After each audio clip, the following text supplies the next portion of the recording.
Very good morning. Sri Muralidhar Rao ji, Sri Sunil ji, Sri Rahul Chaudhary, many other dignitaries who are on the dais, off the dais. Once again, very good morning. At the outset, let me congratulate the organizers, the Bharat Niti, Uday India, and ASSOCHAM for organizing this seminar or workshop on the theme of defense production, self-reliance and beyond. I think these two words are very important, the self-reliance and beyond. Normally, many people who have been organizing these days a workshop, they have been talking about only self-reliance in defense technologies or production. But definitely, I think without beyond, I don't think we will be progressing well. The two important aspects, the self-reliance and beyond, when we say, today, what we need as a country, the technologies or products, and how much we are dependent on the imported stuff, need to look into these aspects and try to indigenize them. That's the most important thing as far as the self-reliance is concerned today.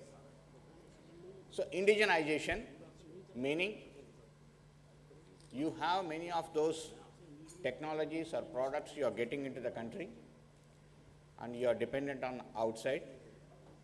So you need to indigenize them. So what you need to do? Maybe some amount of research also needs to be done, because all the things you may not be getting what you need. That's a separate aspect.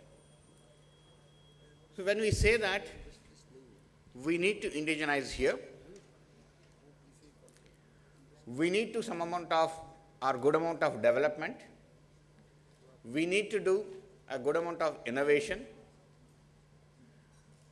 and then we also need to use the Make in India concept, where a lot of facilities have been given for the FDI. When we say today our industries or the defense organizations which are there in the country, government organizations together, we need to do indigenization. First thing is, unless there is a participation from the industry, I don't think indigenization can be achieved at all. This is what government thought, and then there are many measures have been taken to support the industries, coexisting with the government organizations which are already there, whether the research organizations or the defense PSUs which are there. Probably one of the model which is already existing, which has been a very successful one in this direction, is the today's Akash missile production. When you say Akash missile production, that is probably the today value wise one of the missiles which has more than 20,000 crores orders on BDL today. Bharat Dynamics Limited is producing Akash missiles. In that, 83% of the items are coming from private industry today. In a sense, the BDL, Bharat Dynamics Limited, has become the lead integrator. So the concept is, need to coexist, the defense research organization, the DPSUs, and the industry. So the DPSUs are concentrating on high-valued items. The technologies or the products or the equipment which require large infrastructure with huge amount of investments, and then also for the large systems, you become the lead integrators, wherein the components, subsystems, and some of the maybe systems are coming from the private industry. This is one. This is one type of a scenario what you perceive that for all the systems you should exist. Similarly, private industry today, to get into the defense industry or defense production, lot more facilities are required for them to test and evaluate.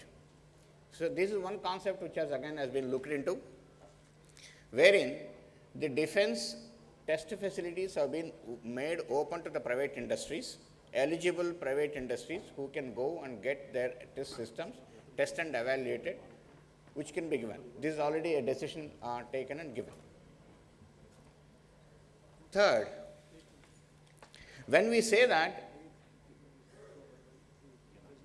the industry has to develop or engineer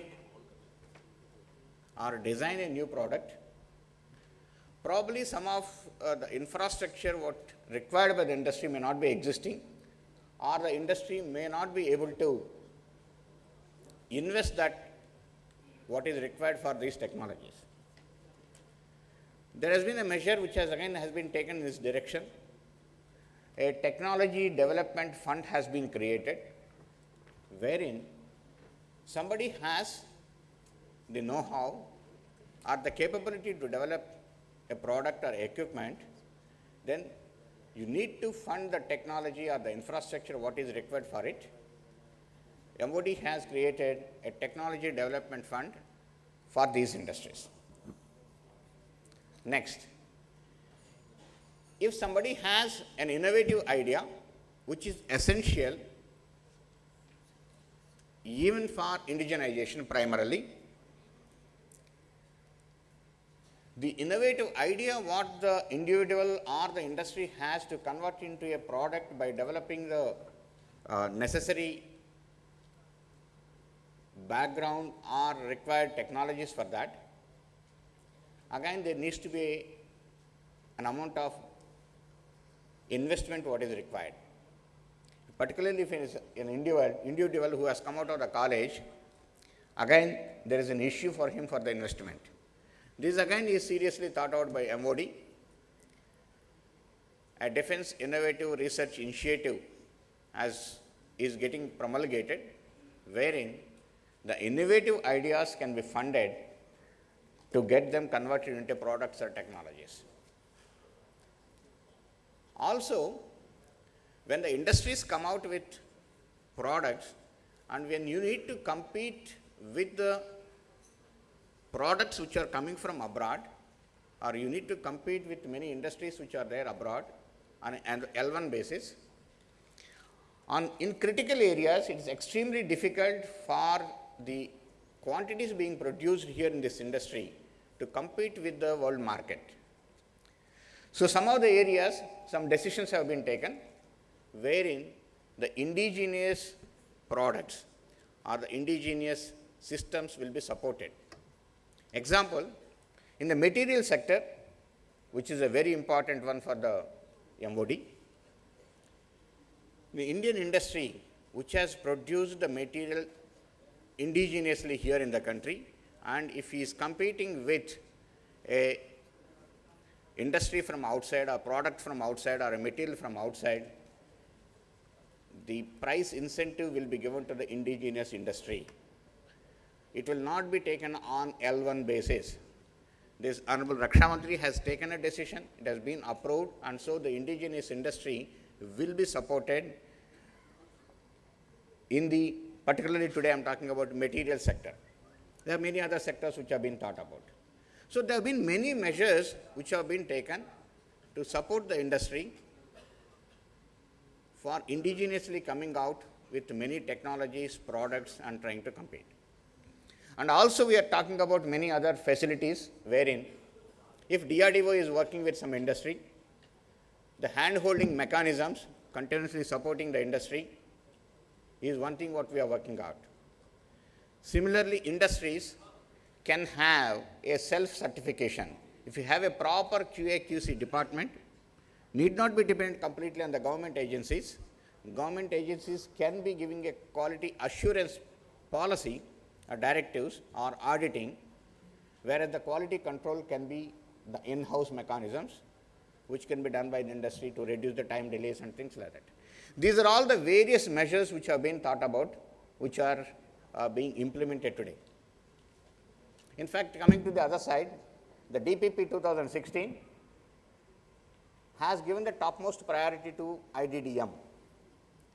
If you have an Indian design, developed, manufactured item, that is the topmost priority which is given before going to any other mechanisms or methodologies. This is one important thing when we say about Make in India.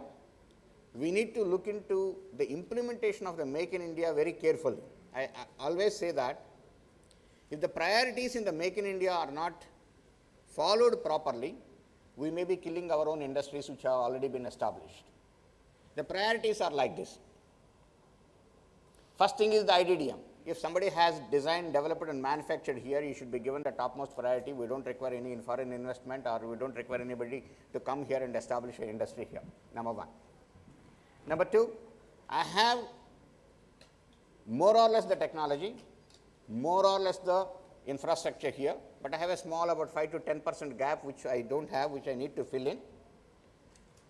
Tie-up, have a joint venture or a consultancy or a tie-up, whichever way it is, with a foreign industry.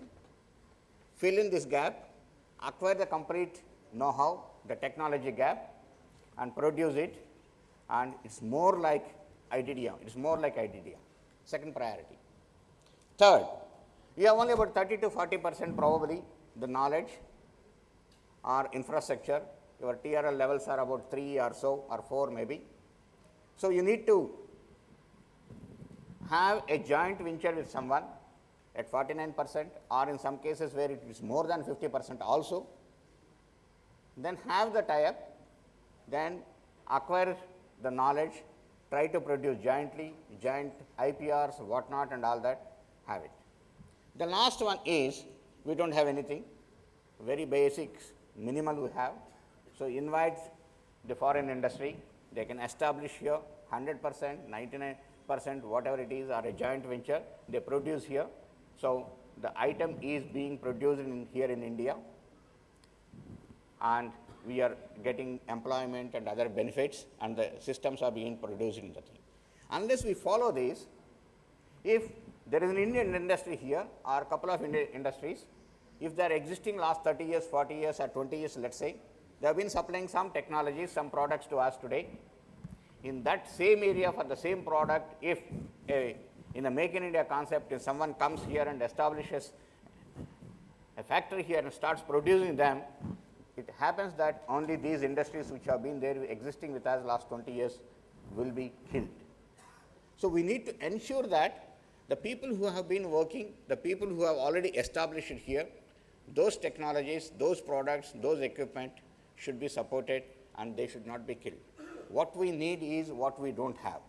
So Make in India is just not Make in India, it is Indian design, developed, manufactured item is the final goal when we need to have a product here.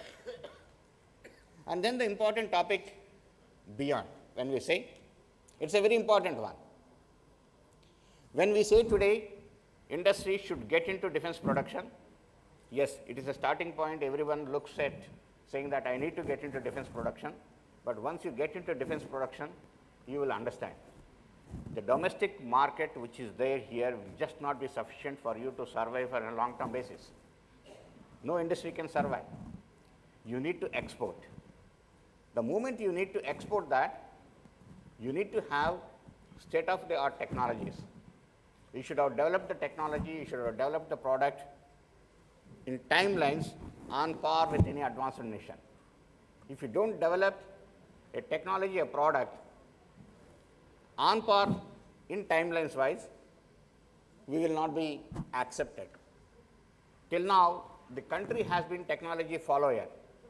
Some technology comes out somewhere elsewhere, and then we develop the technology after 7 years, 10 years, 12 years, 15 years. This will not make you sell outside unless you also come out with a product or a technology within about 2 to 3 years or 4 years of a technology or product comes out. We will not be selling our product outside. For this, I feel the stakeholders who are there in the present scenario, they need to redefine their roles. The four elements, the academia, the research institutes, the DPSUs, and the private sector, all need to redefine their roles. That's what I feel. Meaning, till yesterday, academic institutes have been concentrating primarily on the applied research and then translational research and development. The research institutes have been concentrating more on translational research or development and production, probably limited series production. DPSUs, some amount of development and production. And industries have been mere suppliers or production agencies. This is what the scenario, what was existing. Today the scenario is changing, need to change. If we need to develop a technology which is going to come after 10 years,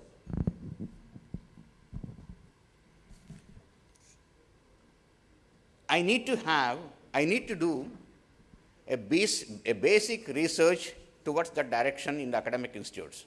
The academic institutes at least should do about 30% of basic research, maybe about 30 to 40% on the applied research, then translation research and development. Then second, the research institute, they should concentrate at least 30 to 40% on applied research and then translation research, and then about 30 to 40% of development. Coming to the DPSUs, you should have about 40 to 50% development activity and about 50% or maybe 60% on production, lead integration or large systems production. Coming to the private sector, very importantly, definitely private sector also need to have at least about 15% of research component. Research in the niche areas. There are examples today in India, a lot of companies who have come out with products which are really world-class products, who are selling products all over the advanced nations. Many products are there today. It's out of sheer research what has been done by them with academic institute together. If we have done extremely well in ICT area, coming out with many products, many innovations, we can definitely do that in the defense technologies also. So at least about 15% research in the niche areas need to be done. Definitely the government agencies, the research organizations which are there with the constrained environment, whatever they have, they will not be able to do the research in each and every area. So the private sector also need to get. And today I said there are a lot of support mechanisms have been created or being created again. So there shouldn't be much of a problem. And there are many incubation centers or centers of excellence are being created almost every year. At least about 2 to 3 centers of excellence are being created at various academic institutes which can be utilized by the private industry also. The remaining, definitely the industry need to have the production, they need to survive, they need to have a long-term surviving with, of course, as I said, you need to be competing with the international market, both quality-wise and cost-wise and performance-wise. So then only we will be able to export our products outside. Today, some products what we have developed today, a lot of interest is there from all over the world. Today for the Akash missile, I think at least 5 to 6 countries have come forward saying that you please supply us. Similarly, sonar system, similarly torpedo system, similarly some of the radars what we have developed. Many of these things people are coming forward and asking for them. So if we develop, there will be a lot of market. So this is how I feel that the 4 elements needs to coexist. There should be synergy among the 4 elements and then work for the future wherein the government what is perceiving today, at least in the next 5 to 7 years, the import should be brought down to about 30% and the export should be going up. This is what is government thinking. Today definitely Honorable Raksha Mantri has said that in the missiles where we have done exceedingly well, where we are most of the systems and most of the technologies we are able to produce in the country, in the next about 4 to 5 years, we should not import any missile. This is what Honorable Raksha Mantri is looking for. So to do that, we need to work together Definitely private industry need to play a major role, and the government, the MOD and the Honorable Raksha Mantri are looking for an important role from the private industry. And at this juncture, with all these policies coming out, with the mindset what is there in the government, I think it's right time that such a seminar is happening. I once again congratulate all the organizers and Sri Muladhar Rao, who is behind it, for such a important event being conducted today. Thank you very much for giving this opportunity.